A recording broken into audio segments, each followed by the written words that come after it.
Mesmo diante de toda a atenção que vem recebendo, o Rio ainda guarda muitos fatos interessantes desconhecidos pela maioria de seus visitantes. Por exemplo, você conhece a origem do nome da cidade? Sabe qual esporte foi inventado aqui? Nesse vídeo você vai conferir essas e outras curiosidades sobre o Rio de Janeiro, então fique ligado. Mas antes, seja muito bem-vindo. Você está no Rainho Fatos, onde você é sempre informado sobre notícias da atualidade e curiosidades gerais. Por isso já se inscreva no canal e ative o sininho, e não perca nenhum vídeo. E agora vamos ao que interessa. O primeiro fato sobre o rio é que ele recebeu o nome de um rio que não existe. Em janeiro de 1502, o navegador português Gaspar de Lemos chegou à Baía de Guanabara, às margens da qual a cidade seria oficialmente fundada anos mais tarde. Em 1565, na ocasião, confundindo a baía com a foz de um rio, os exploradores deram ao local o nome de Rio de Janeiro, por ter sido descoberto no primeiro mês do ano. Embora essa etimologia seja bastante aceita, alguns historiadores apontam que para os portugueses do século XVI, rio poderia ser um termo de maior abrangência, usado para designar diferentes corpos de água. Afinal, como os navegadores experientes cometeriam um erro tão banal? Mas seja como for, o nome pegou.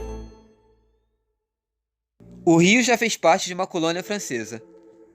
Os portugueses podem ter sido os primeiros a chegar, mas foram os franceses que inicialmente se estabeleceram na cidade. Em 1555, financiado pelo rei Henri II, o aristocrata Nicolas fundou um forte em uma das ilhas na Baía de Guanabara. Era o começo da efêmera colônia França-Antártica, uma base militar importante nas Américas e um refúgio para os protestantes então perseguidos na França. E apesar de sua vida curta, os portugueses tomaram a fortaleza em 1560 e expulsaram completamente os franceses em 1567. A colônia deixou a sua marca na história, e ainda hoje, essa ilha, atualmente sob a responsabilidade da Marinha, brasileira é claro, leva o nome de seu principal ocupante. Foi a capital de um dos maiores impérios do mundo. Não é raro encontrar estrangeiros que pensam que o Rio é a capital do Brasil. Afinal, até 1960, ano de inauguração de Brasília, a cidade de fato era. O que poucos sabem é que o Rio não foi apenas a capital do nosso próprio país, mas também de um império global. Quando a família real portuguesa e a sua corte se mudaram para o Brasil, em 1808, fugindo das tropas de Napoleão, a cidade foi transformada em capital do Reino de Portugal e de seu vasto império ultramarino. Quem nasce no Rio é?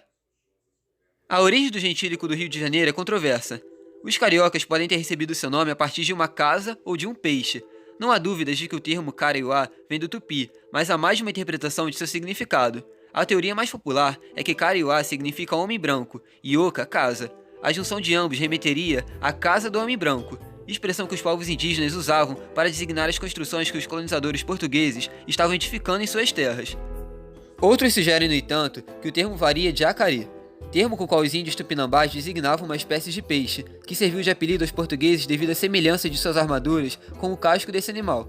Mas, de qualquer modo, todos que nascem na cidade do Rio de Janeiro se reconhecem como cariocas. O seu principal ponto turístico é atingido por raios todos os anos. O Brasil é o país com a maior incidência de raios em todo o mundo. No Rio de Janeiro, as constantes descargas elétricas ameaçam um de seus principais símbolos, o Cristo Redentor, considerado uma das 7 maravilhas do mundo moderno. A explicação para a frequência do fenômeno é a combinação de montanhas e a grande concentração de água, como lagoas, baías e o mar, que atrai descargas elétricas. E segundo o Instituto Brasileiro de Pesquisas Espaciais, a estátua é atingida por, em média, 2 a 4 raios por ano, e na maioria dos casos não há danos, mas em algumas tempestades são capazes de destruir partes do monumento, e foi o que aconteceu em janeiro de 2014, quando o raio alcançou o dedo médio da mão direita de Cristo e deslocou um pedaço de pedra-sabão. Na cabeça da estátua uma coroa de espinhos que serve como para-raios, mas na dúvida o melhor é estar bem longe do Cristo em dias de chuva. Existem 4 favelas para cada bairro residencial. Tão marcantes como Cristo ou Pão de Açúcar na paisagem carioca, as favelas se espalham pelos morros do Rio, e os números impressionam. Segundo dados do censo 2010, existem 160 bairros urbanizados e 763 favelas, nas quais vivem mais de 1.300.000 pessoas, quase um quarto da população municipal. Esses dados fazem do Rio a cidade com o maior número de pessoas morando em aglomerados subnormais, segundo a terminologia do IBGE, que define agrupamentos de habitações precárias em todo o Brasil. Para se ter uma noção, se todos os moradores de favelas do Rio de Janeiro formassem uma cidade à parte, ela ainda seria a 12ª maior do país em população. O Rio é o berço do frescobol. O esporte surgiu nas areias de Copacabana na década de 1940, e seu criador, Linham Pontes de Carvalho, era dono de uma fábrica de móveis de tábuas e piscinas, e usou as sobras de madeira de sua loja para fazer raquetes. E depois que o frescobol foi proibido em Copacabana, seus praticantes começaram a frequentar outras praias para poder jogar em paz, o que acabou contribuindo para a disseminação da atividade. E hoje, o jogo é uma das formas de lazer mais populares no litoral brasileiro, e tem até um dia comemorativo, 10 de junho. E um escritor, que ajudou a popularizar a prática, sabiamente constatou: único esporte com espírito esportivo, sem disputa formal, vencidos ou vencedores.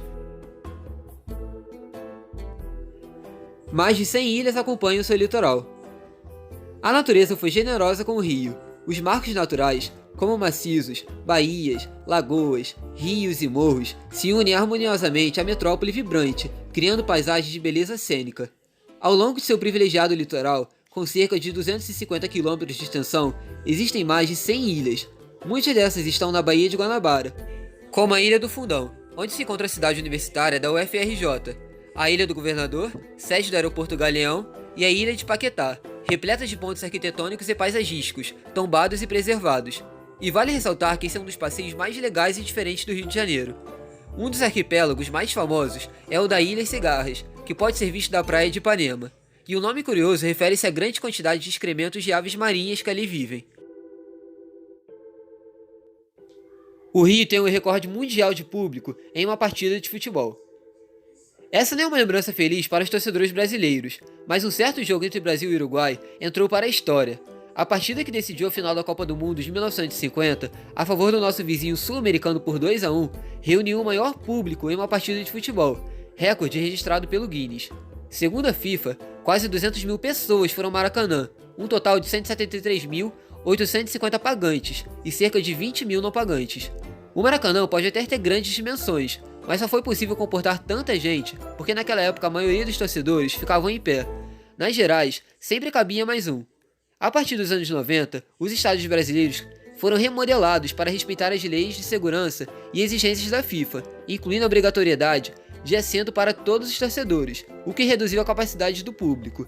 Hoje, o Maracanã pode abrigar oficialmente 78 mil pessoas e sequer aparece entre os 5 primeiros colocados no ranking dos maiores estádios do mundo. Mas e aí? Já sabia de alguma dessas curiosidades? Se não, e se sabe de mais alguma coisa, deixa aqui nos comentários. E ficamos por aqui, pessoal.